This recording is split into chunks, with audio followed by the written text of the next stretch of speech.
Salam, xoş gördük. Yenidən sizin demiş olduğu kimi mənəm həkim, psixoterapevt, yalan və bədən dili üzrə ekspert, ixtisaslaşdırılmış proqramlar üzrə NLP master təlimçi və klinik hipnoterapevt Elnay Rəhimov Tambovski. Narsistləri analiz etməyə davam edirik. Narsist kişilərin özləri xəstələnəndə necə olur? Həyat yoldaşı xəstələnəndə necə olur? Yəni buna təbii ki, qəzalar da daxildir. Avtomobil qəzası, ola bilsin ki, məişət qəzası və və s. Yəni bir müddət insan öz funksiyalarını icra edə bilmir, bərbad vəziyyətdə olur, əmək qabiliyyəti aşağı düşür. Elə ki, narsist kişinin özü xəstələndi, başlayır artistik, ay ölürəm, ay ağrıyıram, oramı masaj elə, buramı oxala, nə bilim, hər 5 dəqiqədən bir mənə mürəbbəli və yaxud da zeytin burunlu çay gətir. Get mənim o biri dərmanlarımı gətir. Bütün günü başımın üzərində dayan. Yoxsa dözə bilmərəm. Bu ağrı çox şiddətli ağrıdır.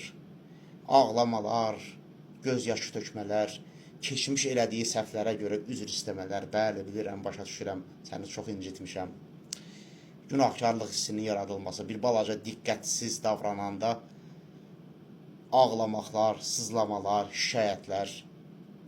Amma elə ki, narsist kişinin xanımı xəstələndi, bu onu qıcıqlandırır.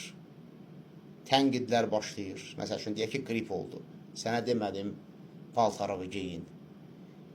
İndi bu da xəstələnməyə bu vaxt tapdı. İndi gəlib bizə və uşaqlara keçirdəcək.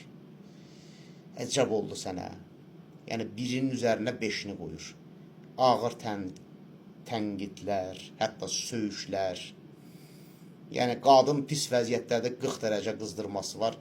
Narsist kişi gedib orada futbola baxır, televizora baxır və yaxud da onun fəryadını, sızlamasını, ağrımasını ignor edir. Əşya artistlik eləmə, səndə heç nə yoxdur.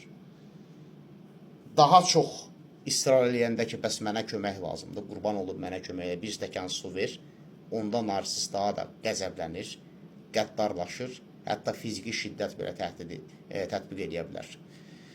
Çox vaxtda deyingən və söyüşkən olur.